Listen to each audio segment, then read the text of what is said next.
Good afternoon, everybody. We are 100 Years Enterprise. My name is Fahim. Dante. Patrick. And our motto is to steer you from making early death decisions. Before I go into our next guest, I want to ask my two brothers here, what does it mean to them to steer you from making early death decisions? What does it mean to you all, my brothers? Okay, I go. When we talk about making early death decisions, steering you from making early death decisions, that's a very powerful statement, because that comes in so many different forms: graveyard, penitentiary, picking up guns, going inside of schools and robbing people, inside of stores robbing people. So when we participate in things like that, that's called early death decision that one is making. And that's a very powerful statement, So when we talk about that, it's deep, and so pay attention, because a lot of us have made early death decisions. It just don't mean that you're going to the graveyard. It means that you're going to the penitentiary, or you're finna have something disrupted in your life. That's beautifully put. I think for me, and being part of this organization, man, has humbled me to understand the ramifications of what we do. And I say that just using the topic of steering you from making, our mission statement is steering you from making early death decisions. And that entails a peripheral things such as, just helping them open their eyes and just help them understand the decisions they make could cost them later on line in regards to, being penitentiary, risking their life, even drug use, because drug use can stifle your life as well. We have a few people now. We got a few of our associates now that later on down the line. I had a friend of mine, I won't mention his name. He told me that, he's getting cancer for the things he did, the drug issue did in his early years. So that's another form. You got to take care of yourself. Even me, I look at myself, I have to take care of myself, because we at them stages now that whereas, anything can happen by making the wrong decisions. So I think steering you from making early death decisions entails us coming amongst the youth, man, and helping them sort out their life to the best of our ability so they can find the guidance to lead their own lives. Absolutely. So that's where I'm at. Man, perfectly said. For me, it's being able to understand the transformation of life, being able to change my thinking so I can help the youth change their thinking, and why it's important for one to be able to change their thinking, because if we can't change our thinking, then we'll continue to make those bad choices, those misguided choices, be it from misjudgment, be it from drug use, truancy from school, not listening to our parents, even to the drug selling, and just being impulsive in our behavior. So for me, just being able to look at the youth and still see myself in them, and knowing now I have the capacity and the understanding to know what it means when we say making an early death decision, to help prevent that, to get in the way of it, to say, just start changing your thinking, being able to just slow down and say, hey, if I listen to these men right here who've been through the program, lived their life, the way I did, and now I see how they change and transform, I think I can try that too, and it look pretty cool doing it. Mm-hmm. So that's it for me. I think we make it look pretty cool while we doing it. And with that being said, Mr. Robert Carter. How you brothers doing today, man? Pleasure to be here. Welcome to the show, my man. Appreciate it. And so before we go in, I know these brothers, they gonna go in. What does it mean to you to make an early death decision? Like you brothers said, just to reiterate, for me, it's now that I have the understanding and the knowledge and the wisdom of realizing the choices that you make and where they can go.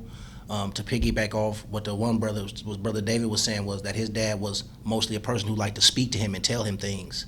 And so you don't realize that when a person is telling you something, if they're constant in it and it's repetitive and they have consistency, it's a reason behind it, especially if it has positivity in it. Mm-hmm. And so to be able to have that understanding now, to know that if somebody's telling you something and they're trying to make you veer off the path that you're going on, it's best that you take heed. And being that you brothers have been through it and I have been through it, and now you have the opportunity to go before these youngsters. Now when you speaking to them, you speaking with a genuine heart.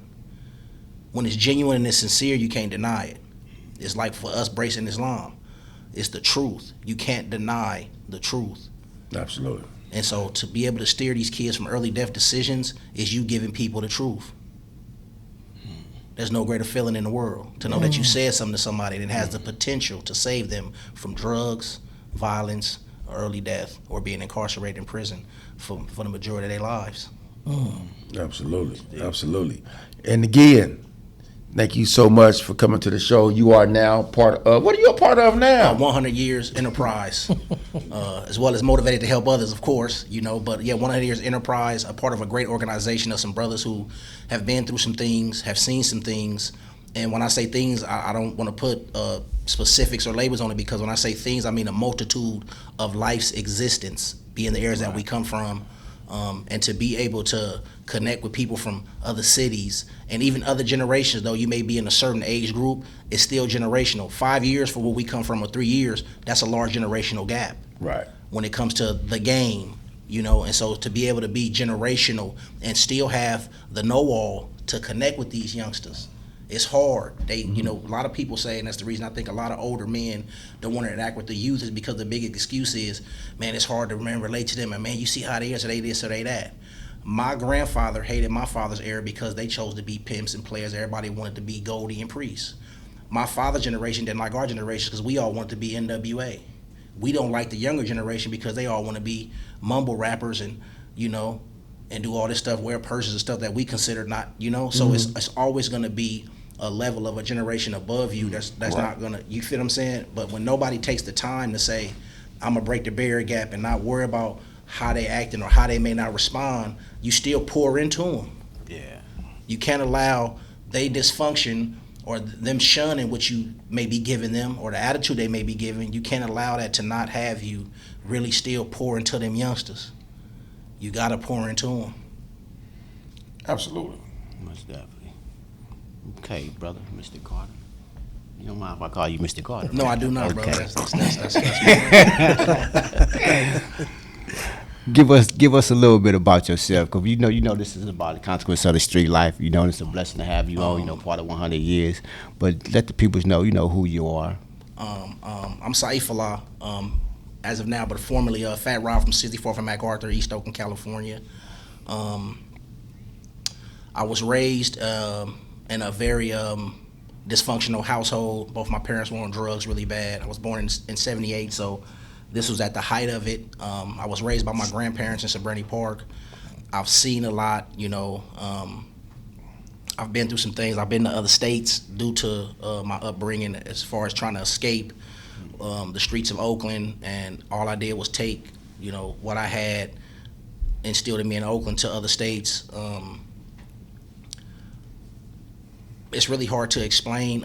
Sometimes you get past stuff, and it's good to reflect on your past, but I had it rough growing up. A lot of people don't know that I really had a tough time growing up, and so I'm just happy to be here right now to be amongst you brothers, and grateful for this opportunity to sit here and talk about this kind of stuff, because this is like a breakthrough for me. Right. Outside of me taking it to Allah in prayer, I don't really talk about.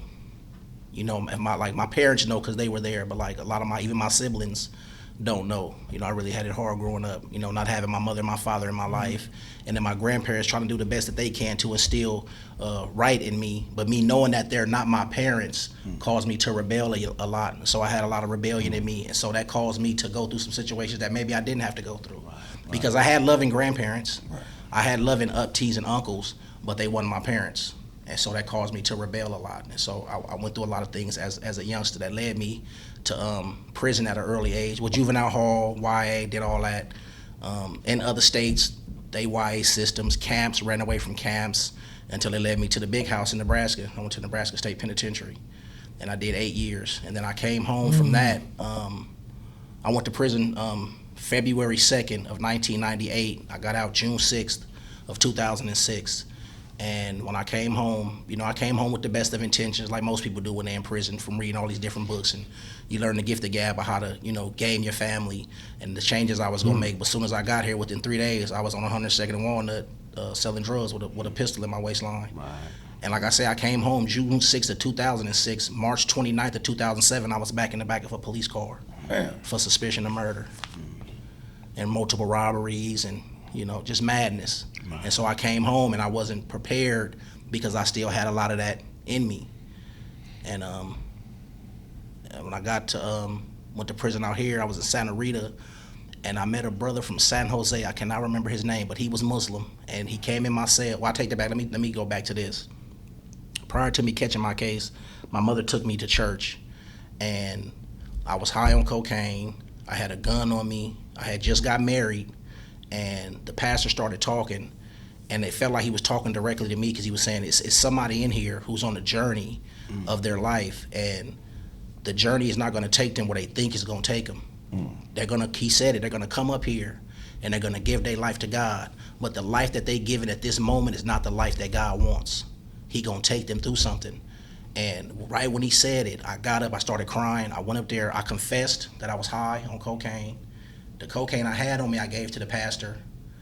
I told him I had a gun on me. I didn't pull out, but I told him, I said, I got a gun on me. He said, don't worry about it, we'll holler later. And then after that, he took it.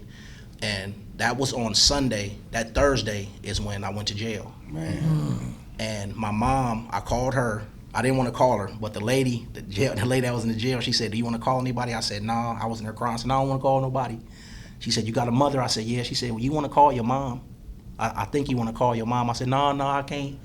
I can't call her.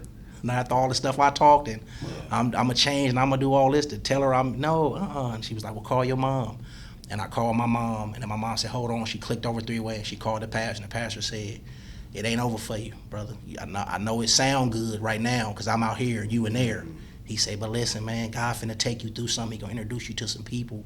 He gonna do something for you, man. This ain't just the end for you because and I'm telling you, man, I gave my life to Jesus and da-da-da-da-da-da-da.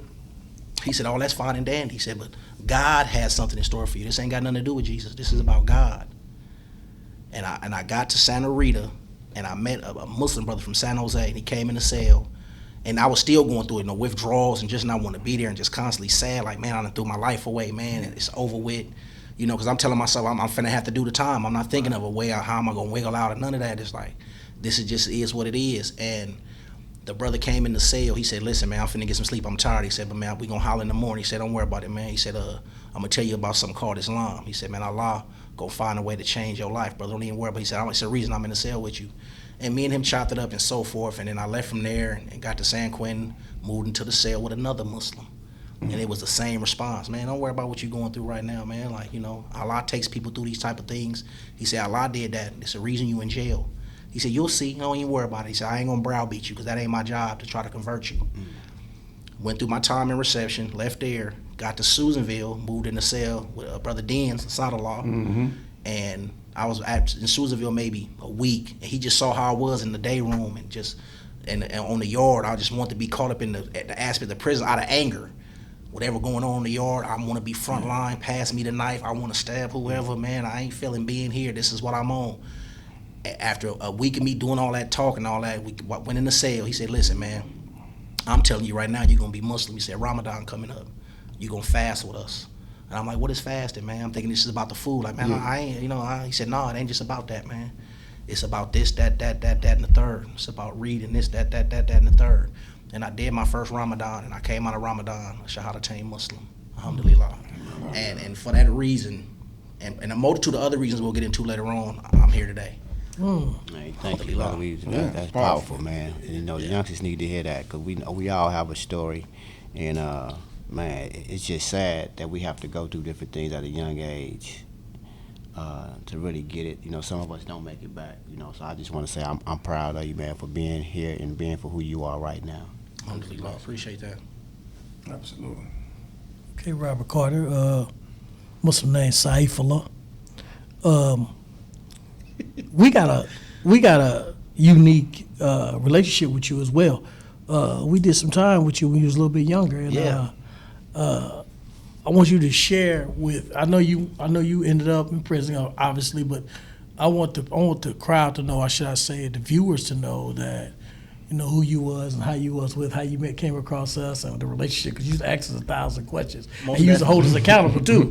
You used to be like, man, brother, you the elder, brother. You got to, you the example, So give us some insight about how you came across, how you did your time. What was your aha moment? Let me just put it up. What was your aha moment, and what was your relation to us? What was that like? Inside. Okay, my original aha moment was, like I say, when I was in Santa Rita, my mom came to see me, and a mother's love is unconditional because, that's just who they are, But there are certain truths your parents will never tell you. They'll take certain pains with them to the grave that you caused them. And my mom came to see me. She said, "Well, I'm gonna let your sister talk to you first because she want to tell you something." And my mom went to sit on the ground. And she looked at like a little kid, like she looked up at me and she broke down. And I'm like, man, I was just free on the streets with opportunities to change my life. And now I got my mother up here in Santa Rita, sitting on the ground visiting me, crying. That broke me. And I was like, bro, you can't live like that no more. That ain't it, And then, like I say, throughout my time meeting Muslim brothers, but other aha moments I've had in my life was, there was a point in time in Folsom, and both of you brothers helped me out a lot in these two instances. The one incident was when I fell out with T and them on the tier. They was really mad because I moved to the other side, and it became a game to them. Right. And at first it was cool, it was funny, A side, B side, whatever. But then they really like changed, and I always remained who and that's my thing. However I treat you, treat me the same way back. Give me that same energy back. I get nothing but love. I got certain ways I do certain things. But we had always shared food. We never tripped off. You can go in my cell, go in your cell. I ain't going to ask you no questions. We having it, man. It's nothing. And I went in his cell and I grabbed something. And when I walked past one of the brothers' cell, it was something that he said to me, and the way he said it, something told me, man, go holler at Hamza. I just knew you wasn't in your cell. I didn't have that relationship with Brother DT yet. And I said, Hamza, man, this is the situation, man. Woo-dee, woo-woo-woo. When you lean back, he was like, yeah. Did you eat it shit? I said, nah, I didn't eat it. I think I had grabbed a pastry or something. I said, nah, man, I ain't eat it yet. I said, I had a feeling in my stomach because the way the man got at me when he said da-da-da-da-da-da-da-da. And I can't remember what you said, but you broke it down just so smooth where I was like, all right, you said, but before you, don't just put it back. Leave a note. That way, regardless, your side of the story is already explained first.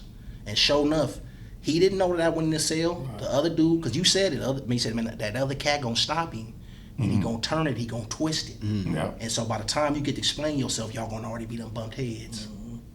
Boom.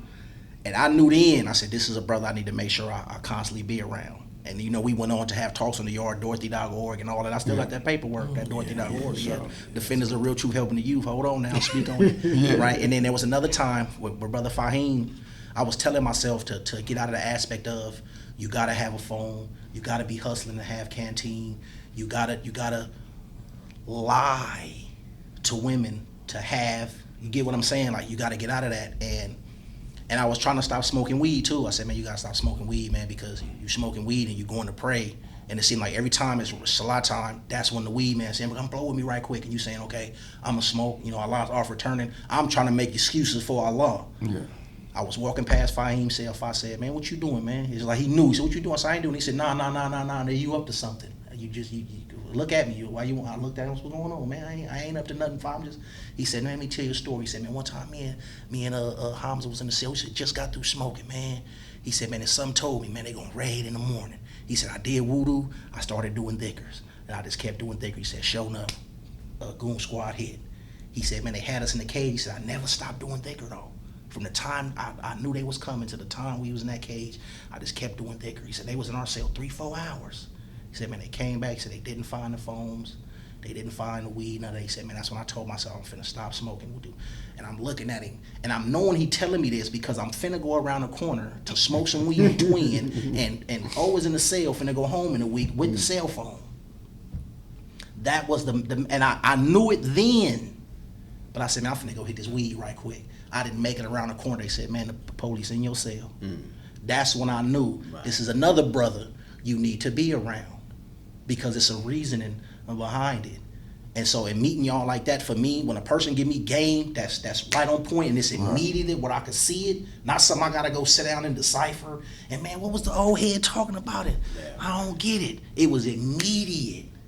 And so I knew the words that these brothers are speaking, if it's immediate like that, then stick with it. And that's how I know the movement that y'all got. That's why it's going forward the way it's going. Because the things that y'all are saying, I guarantee you, they're sticking, and it's the way that you explaining it, them youngsters is catching it. The people that's in the background, they hearing it too. And they catching it, saying, man, these brothers have a real message and the way that they deliver it. Because it's authentic. Absolutely. Right. You know, it's not fabricated. And you, brother, and that's what I needed in my life. I needed brothers who was genuine, because throughout prison, you're going to meet so much fabrication. Right. They going to talk that talk all day long, and you'll catch the brother with the chorizo pork pack. and you feel what I'm saying? And I mean, and all these other things. And embracing Islam, for me, I was like, this is something serious. And I met two brothers that was Muslim, but y'all was cool Muslims. Yeah. Hey man, you know what I mean? You got the most out of me, I tell you that. Yeah. You used to be in my bar, you used to be in my, hey man, front 10 hut. That's like, yeah, man, alhamdulillah. You know what I mean? But it was a pleasure to have that relationship, man, to be able to, I could tell. I could tell when you come talk to me, you used to tell me how to give me what I need. I'm gonna try to give you something. Every day I ain't gonna be able to give you everything you need. I just want to let you know that. Alhamdulillah. But at the same search time, for yourself. I appreciate it because you like to always have intellectual conversation about life, and you wasn't afraid to come ask.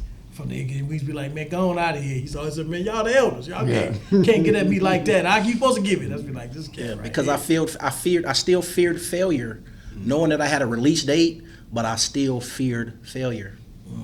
Up until the time I got released, up until the time I was in the car coming back home with my mom and them, to the time I got my first job or my first car, those fears never left. They slowly, gradually left with over the last maybe year. But I still had a lot of different fears. I wanted to be in Oakland so much because I love my city, but I still had, it was different for me. And so my ways and my mannerisms I couldn't function.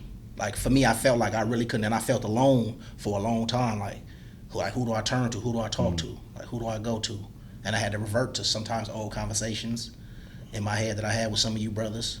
At the time, I went through the thing and visit. That's a situation with DT. DT came to me, and just the way how he chilled me out, it was like, because I was debating, like, do I let it go? Nah, you ain't no sucker because they handcuffed your girl. Well, she the one who cat it off, bro. Like, let it be what it is. Man, don't get them people in your business. You and your celly got cell phones. But I'm thinking all this different stuff. And then one of the COs had said something, be it funny. He was like, man, you better than me. Because that couldn't have been my girl. But I had to catch myself.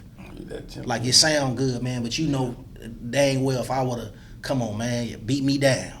Exactly. Y'all wouldn't have said that, hey, we respect that you stood up for your woman. Come on, don't do that.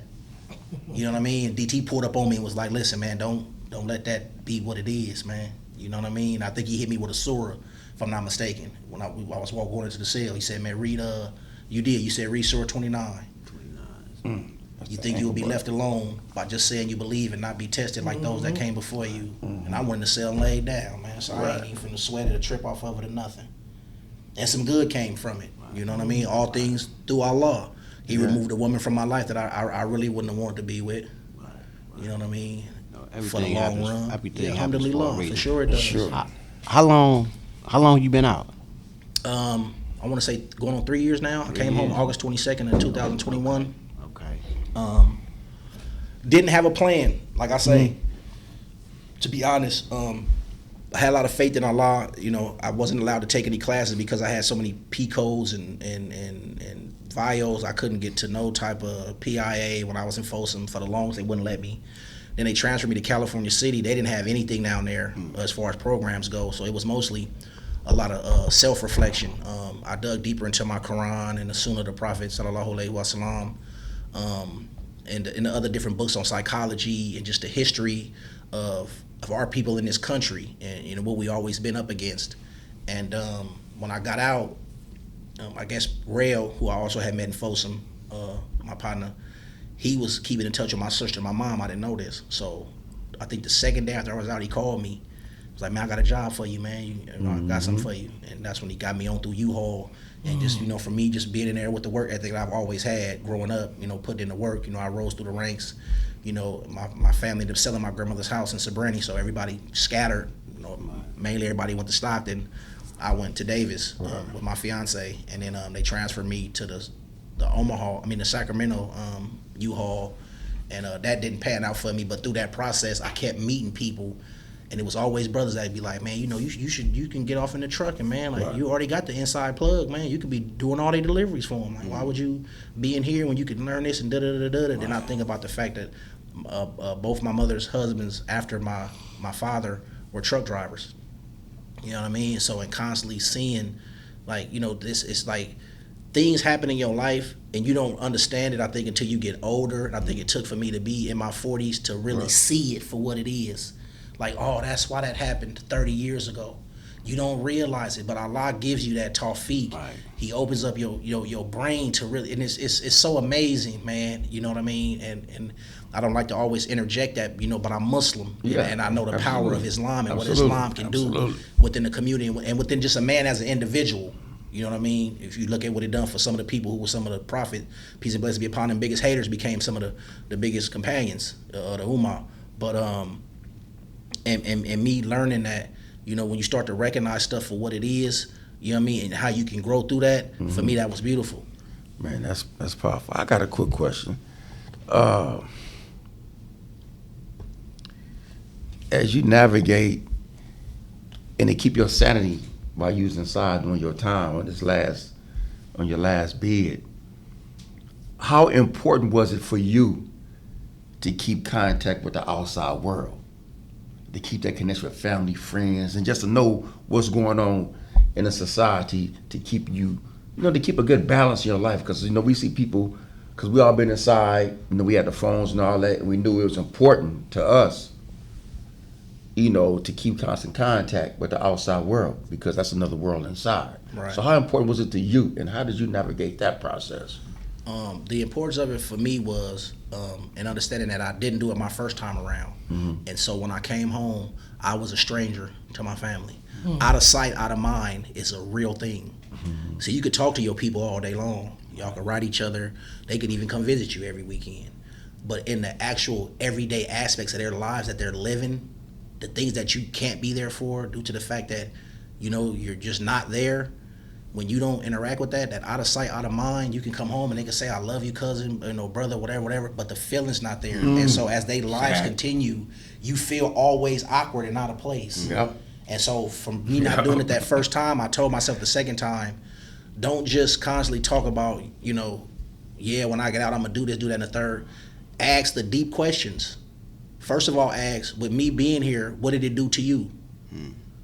I had to really ask my sister that, like, Antoinette, really tell me. And if it takes for you to say something to me that you feel may hurt my feelings, then you got to be brave enough to say it. Right. You know what I'm saying? Because you're my sister and I love you. So don't, you know what I mean? So I had to ask each individual family member, first of all, what did me being here, how did it affect you? Because if I don't know how it affect you, I can come with everything in the world to make it sound good to you or to ease your comfort, and that ain't cool. You know what I'm saying? Or make you feel like you ain't making me feel away just because I'm incarcerated. Because a lot of people do that. They say, well, I didn't want you to worry, baby, because you already in there. Yep. Don't hide how you feel about something that I did or may have said or my situation is. And so I felt that it was really important to constantly ask those questions and to dig deeper into their lives. How your day going? What you really got going on? How's your mental? How's your spiritual? Yes. When the last time you spoke to God? Can I pray on the phone with you? Even the times that I needed stuff and I actually started the conversation or the phone call off to ask for a package, as the phone rings, the spirit, God always finds ways to move and to prepare you for what you don't know you being prepared for. Absolutely. Yes. They say 50,000 years before he even said, let there be light, he already had your life planned out. Man, yeah. It's all these millions and billions of people around the world that your life, even with the choices you make, he got a right and a wrong for you. If you choose right, this is what I got for you. If you choose wrong, this is what I got for you.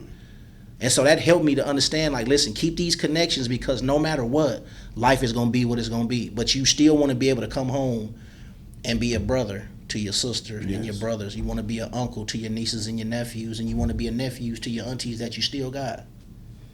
You know what I mean? Because they missed you more than even, I didn't know my family missed me as much as they missed me. Because I'm thinking back to my childhood. My mom and my dad was going through. Like, grandma and them the only one who came and got us. Yeah, y'all used to come around and all that. So I still had a lot of that. Like, and then for a long time, you get tired of this. For me, it was this. My mama.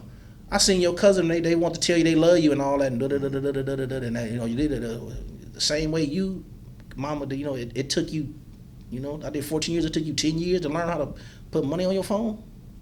So I had to learn not to have that type of anger. Yeah. Right. Because you would come home and you would see I seen certain cousins and they was overly nervous. Like, what's up with it cuz? Like, man, you don't come give me a hug, man. You don't care, send me nothing. Yeah. Cause they thinking back when you was gone about the disconnect. Right. And I think that's what we see right now with the kids, with the youth of today. A lot of them feel unwanted. Exactly. Because they don't get letters. They don't get visits. So they feel their family don't care. It's not that they don't care. Out of sight, out of mind is a real thing. Right. It's brothers I love that I was down when I got out, man. It's cats I ain't even tapped in with yet. Mm-hmm. I'm out of pocket for that, but it's out of sight, out of mind. I Your think day is your day. I think, though, to go with that, what you just said, though, the out of sight of mind is a real thing because the acclimation process, the shell shockness of it, like that's what I wanted to go segue into. The acclimation process for you when you got out, because you've been out 3 years. Right. That pressure that's applied with that, right? Because when you got out, you know how the family look. They accept you, but they looking like, what you getting ready to do? Because you've been here 2 or 3 weeks now. What's going on? 'Cause we working. If we ain't working, we know we ain't working. We on welfare, whatever. But what you gonna do? Because you the one got out of jail, and you know what I mean. And sold us the idea, or should I say, put out there that when I get out, I'm gonna do X, Y, and Z, whatever that may be. What was your acclimation period process like in regards to just looking at it? Like, did you feel pressured in certain things in regards to jobs? Just getting situated. What was that like?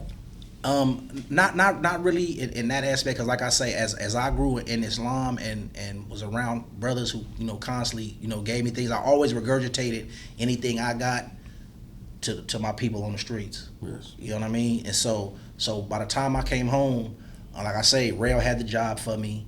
A couple of brothers that I was incarcerated with, and a couple of my family members did pull up on me, and we gonna take you shopping, and they really made it easy for me. Okay. Because we had a family barbecue, and my auntie made me give a speech, and I think that was the point where they said, okay, let's really hear what he say, because everybody know me as Robbie. Like I say, from my hardships in my life, my grandparents and Martin raised me, and that was the way I dealt with pain, was always acting out the Martin scenes at family barbecues.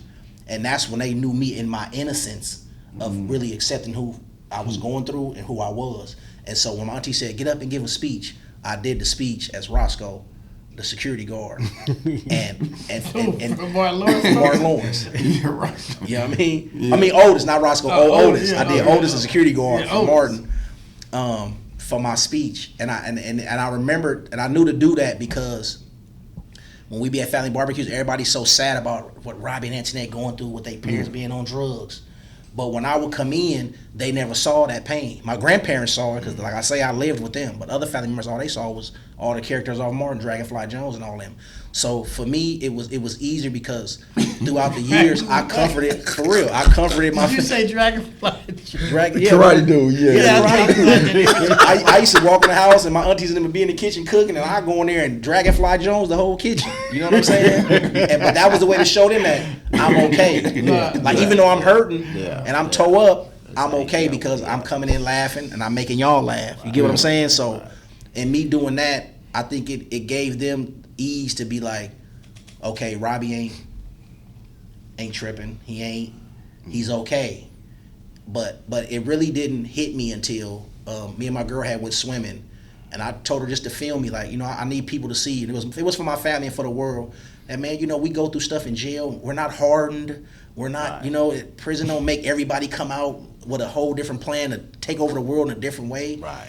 And I'm in the pool running from bumblebees. And there's bees in the water. I'm diving under the water and all that. And so my mom she said, when I saw that video, that's when I knew I didn't have to worry about you ever going back to jail. She said, because the joy you had when you thought that bee was by you. She said, you ain't gonna leave that. You love swimming too much. You ain't gonna leave that. So it was hard, but it was easy. It really was. And then when I first came home, I pulled up on y'all and we prayed. You know what I mean? Stuff like that. That's the stuff that helped me, because it let me know that, okay, Islam wasn't just a prison thing either. Right. Because a lot of my family, they was on that. Right. You know what I mean? Oh, yeah, my uncle threw a barbecue and purposely everything was pork. He's like, man, I ain't got nothing but pork. I said, I'm gonna outside. You ain't did nothing. Cause I smell it, I'm inhaling. No, partner, give me the beans with the ground beef and then some macaroni salad, man, and a couple sweet rolls. Then he laughed like, no, I got some chicken in there. I barbecue some chicken, nephew. Like, but yeah, come on, man. So it was a lot of that, because when you talk Islam, especially coming home from jail, they automatically think you militant. Right. You know what I mean? Don't come in here to mess. My mama, don't come in here messing with my Bible. Mom, what I mess with your Bible for? I ain't gonna. Now she got a Quran. You know what I mean? That she keeps open. She say, Robbie, you know what? When I open this Quran and it's open, I come in my house, it feels so much better. She said, I open my Bible, I don't even feel it. Or I close my Quran, I don't even feel that. So it's the process of me being sincere, first of all, with Islam. Right. When you sincere with Allah subhanahu wa ta'ala, He gonna make the changes, because He ain't gonna change the condition of people. They change the condition of themselves. Right. And that's how I know I've changed, because my condition has changed. I got a question for you, brother. I hear you talk about, how your parents wasn't there, they was on drugs. The forgiveness aspect of that, do you forgive them, or have you forgave them? I never held a grudge with my parents. Okay. My grandmother told me, you look at them as your mother and your father. Right. She said, but to some people, that's just Sharon and Bobby. And so you have to understand, your parents are human beings. Yes. It don't mean that they don't love you. It don't mean that they don't care for you. They just going through something right now. Right. And I never not saw the love, but when a person is on drugs, that's not who that person is. Right. Just like when a person is on, or they're drunk, now they doing all these, saying all this crazy. When you ain't drunk, you don't act like that. So I understood that. I had that much understanding at that age, thank God for that I was able to comprehend what my grandmother was telling me. Right. So I've never felt the way. It was pain for me not having them there, but I've never held a grudge with my. And then, like I say, prior to me embracing Islam, I was a seriously devout Christian, and I took honor thy father and thy mother very seriously. I've always been afraid of hell. I don't never want to go there, so I didn't play about my mom and my dad. You tell cats they going to hell too. Listen, man, because the hellfire is real. You can play with it if you want it. Sayifullah. Never supposed to tell the brother that. Yeah, but get on my nerves though. To this day. Uncle Dale. Yeah. I send him straight to voicemail on the regular. And then he'll text me and say, did you send me the voicemail, or you just ain't on your phone? No, I sent you the voicemail.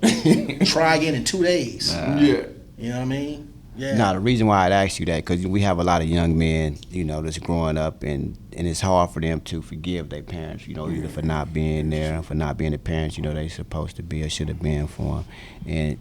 And they start acting out.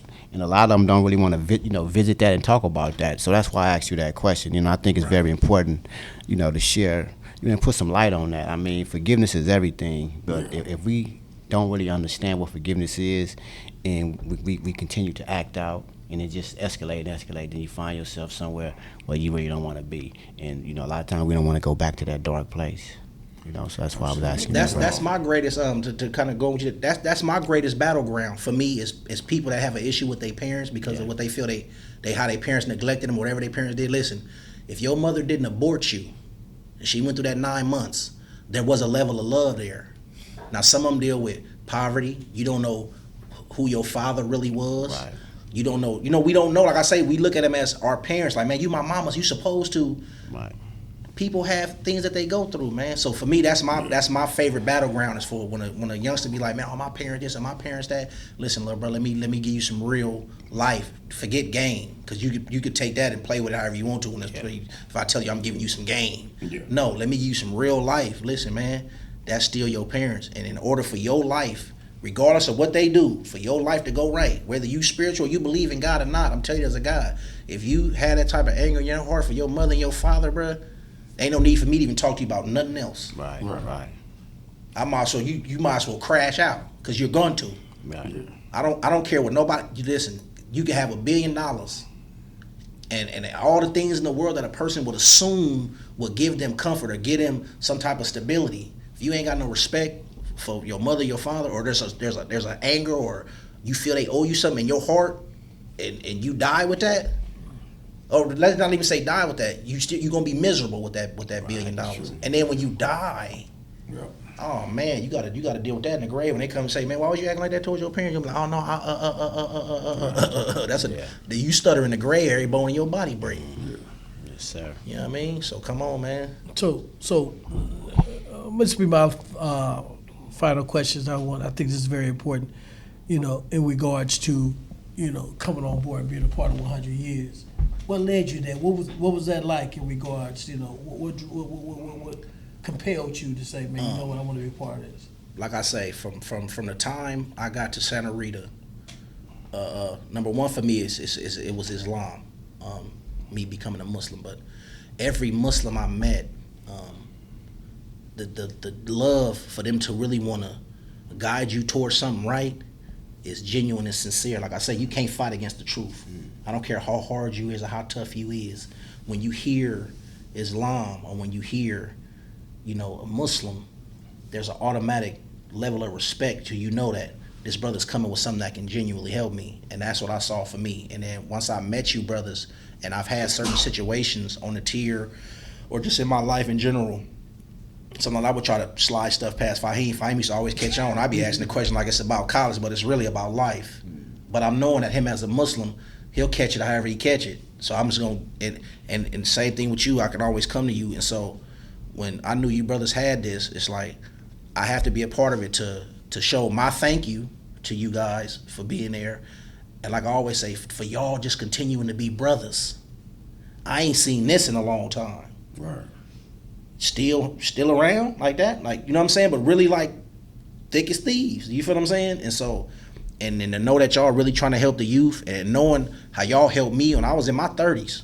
I was 37, 39, 40, coming to ask y'all these questions. I'm 46 now. I was 42, 43, right, coming to ask y'all. And as a grown man who had all that Islamic knowledge, all that life knowledge, all that street knowledge, to still be able to take something from some brothers and run with it. I could imagine with a youngster who really ain't experienced nothing yet, and y'all get in their ear. Right. Who don't want to not be a part of that? Who don't want to be a part of building of the Great Wall? You got to be crazy not to say you sign your name on one of them bricks and say you was there. That's not gonna happen. It's not gonna be 10 years from now when y'all blow up and y'all talking to Gilly and them, and y'all done signed y'all check crying, we gonna be rich forever, and I ain't there. Get a slice of that pie. Man, that's top for us, man. We appreciate you, Rob. We appreciate you, man. Sayifullah. You know, it's an honor, pleasure, for you to be a part of this journey with us, man, as we continue to grow. But before we close, I gotta ask you this question, man. So, who was it in your family who said, "Okay, it was funny. You hop in a swimming pool, you running from the bees and all that. It's comedy. I got that piece." But also, it's always somebody in the family that you have to watch cook. Who did you watch cook in your family? Really, my dad. Is that right? My dad used to have a restaurant in Oakland, East My Mall, called the Carter Cornbread House. So, but he hired too many family members. You know how that goes. Yeah. You know what I'm saying? My aunties and them stealing yams because he getting it wholesale. The marshmallows missing. The macaroni cheese ain't got no cheese in it because my other auntie done, you feel me, bust a move. You know what I mean? So my dad's a certified chef, man. At several restaurants. Yeah, my dad, man. So I noticed that you kind of follow his path, his pattern and path. Yeah. Because, when I was around my dad, when my dad had me in his life, he was a father to me. Yeah. When my dad wasn't on drugs, my mother wasn't on drugs. Even when they were parents to me. Yeah. To the best of their ability. So with that being said, explain to the audience and the people what is a rice bowl? Why you used to cook it for us? Yeah. The rice bowl, man. Listen. I got the best rice bowls. We know this. My secret really is just, it ain't nothing but rosemary and Italian seasoning, and you soak it in olive oil overnight. You know what I mean? That's soaking to the rice. That's how the seasoning stick. When you just cook your rice and try to put the seasoning on top, it ain't gonna stick. You gotta soak it into the rice, because if not, you just eating a bowl of white dough, and that ain't no good for nobody. You gotta season your rice with rosemary, Italian seasoning, and olive oil overnight. So you used to make him a meal every Sunday, him right here? I used to hook fire up from time to time. He gonna make you. He gonna put his bowl in the bars, and when he come back, it can't be empty. Fire? What, you want to live on the first tier? There's a housing clerk. You better get what he want. Come on, man. You know this. He moved you. You didn't even know. You know what I'm saying? You just looked up. You was on the tier with us. Like, what's going on over here? Nah, we appreciate you. We appreciate the rice bowls, the halal sausages up in there, man. Alhamdulillah, Cook up in there, but over food, that's how we build our camaraderie, our brotherhood, and that's what keep us together, man. Food, prayer, the solidarity what we had, and I just cannot, forget, everything what we went through inside, man, to allow us to be here who we are today. It means a lot to me. He want a food bowl right now. Right now, for sure he do. I seen the lean back. Yeah, but it's a pleasure, man. It's an honor and a pleasure, man, to see all of us come together, man, for a righteous, noble cause too.